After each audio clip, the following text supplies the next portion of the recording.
Good day, Lord Sarwick. Are you well rested?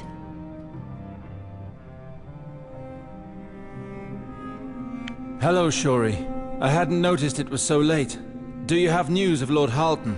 The girl we were waiting for should have arrived 4 days ago. And as it happens, for 4 days now I haven't been able to speak with him. Lord Harlton left before dawn to take care of a matter. He's not due to return before the day's end. Very well. I'm eager for his return. I really need to speak with him. I understand. If you wish, you could pass the time with the other men in the courtyard. I saw Sir Ethan practicing there earlier. I will consider it. Thank you. One other matter, Lord Sarwick. Lady Marianne wants you to have this book. She was very clear that you should read it. Very well. I will take a look at it. And by the way, it's Sir Sarwick. I know your lord is anxious to make me Lord of Riverspring, but that has not happened yet. Very well, sir. Forgive me. I will try to remember that. No need to apologize, Shori.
Oh, Sir Alester, I was just thinking of you. You see, Maester Martin has graced his sweeping history of the Seven Kingdoms with several new pages. What lies! I wrote an entire chapter this week. I stand corrected. I have not been fair to your tireless quill. Please forgive me. So when can we hope to see your completed masterpiece? I already told you. Next year. He says that every year. I was unaware that you were embarking on such a lofty work, Maester Martin. I decided that a record should be made of what little knowledge I possess. But he is too modest. This is already his 6th book, and he is far from finishing his work. From what point of view are you telling this history? My writings are different from what you may be used to reading. I try not to adopt any particular point of view or serve the interests of any particular house. Instead, I try to recreate the truth as best I can. Well, that is certainly a unique approach.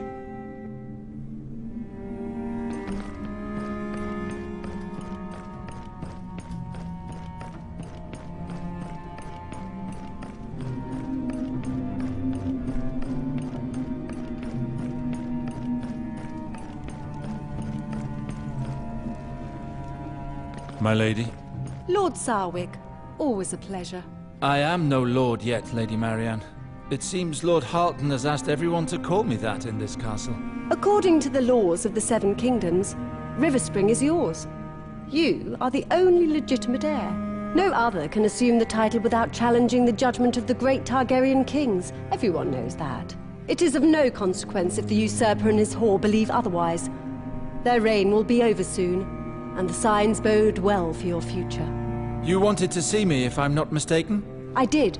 I needed to speak to you as soon as possible. Why are we meeting in the cellar? I am sorry for the inconvenience, sir. I would often come here as a child, to be alone. I still find it to be one of the more private areas of the castle. But why the cellar? You could have come to see me in my room. No. There are loose tongues and hungry ears in this castle. They do not need to be fed. I understand. What is it you wish to speak to me about? I am worried. Please be frank with me, Alester. Do you think my uncle's plan will succeed? You are right to be concerned, my lady. Overthrowing the usurper and giving new life to the Targaryen dynasty are both noble aims. But for this to happen, many will lose a great deal. I am sure there are many lords who will oppose it. The houses that supported Robert's rebellion 15 years ago enjoy many privileges today. Land, power. If the Targaryens were to return to power, such privileges would be redistributed. The lords currently allied with the crown will become our fiercest rivals. And the worst of them all will be my overlords, House Lannister, the Queen's house, of course. Not to mention the sworn houses of the Starks in the north, the armies of the Riverlands and the Vale of Arryn, all supporters of the king. None of these lords would welcome a return to power for the Targaryens. The risk would be too great for them. However, there are many amongst the people who still hope to see the Targaryen dynasty reinstated. And there will always be support from the lords who fought alongside the Targaryens. They will be eager to regain the privileges they lost. Time will tell. Only R'hllor knows what our future holds. We have to believe in our cause. You're right. It is what will happen if we fail that worries me. I will admit the outcome would not be heartening. But ponder this.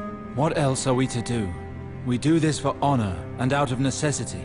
Now is not the time to doubt ourselves. Yes, but there are alternatives, Alester. Those are dangerous words, Lady Marianne. Do not mistake me. I have no intention of betraying my own blood. But my uncle is so focused on it. It has become a holy war to him, his reason for living. I'm not sure he has thought about the consequences of what would happen if we failed. We could lose everything. I fear that he sometimes goes too far to achieve his goals.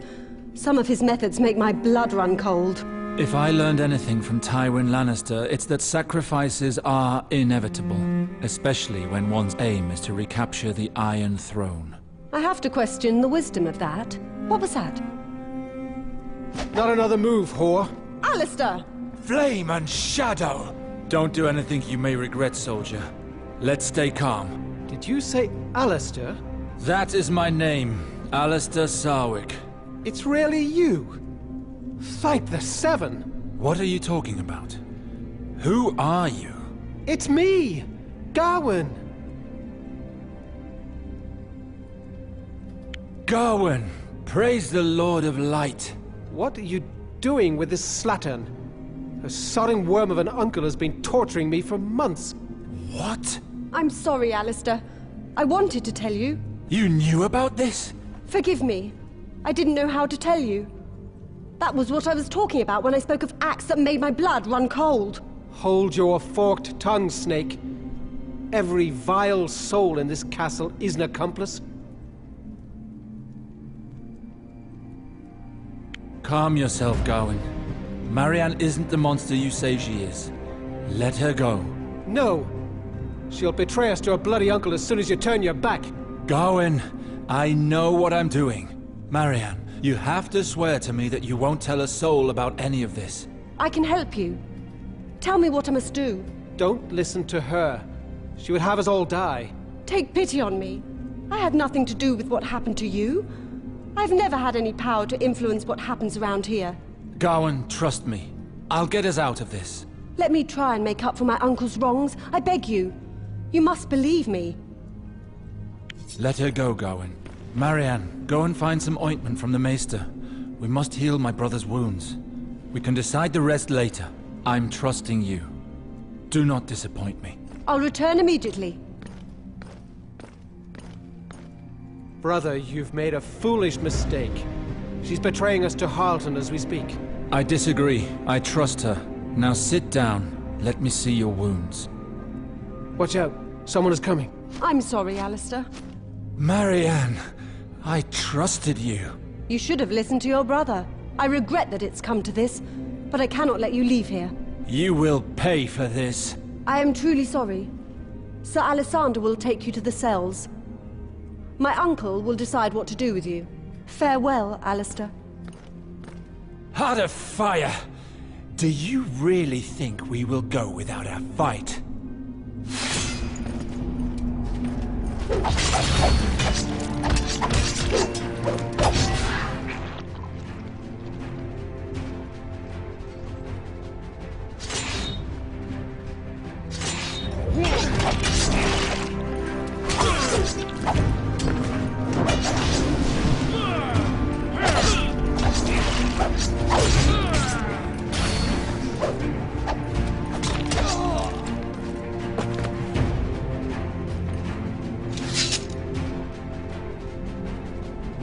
No guards have come looking for us.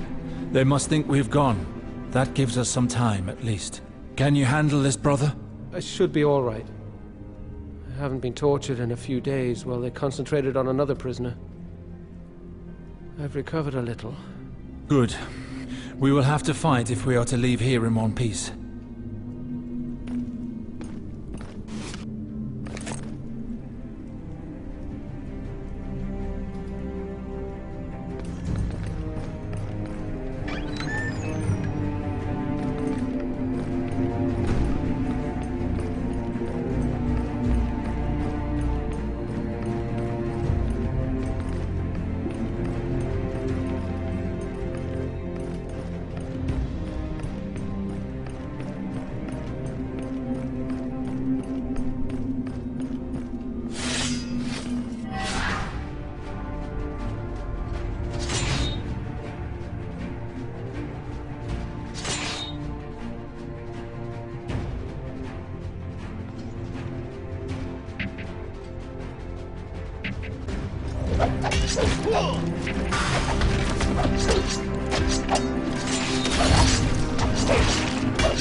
I'll never forget these dank walls.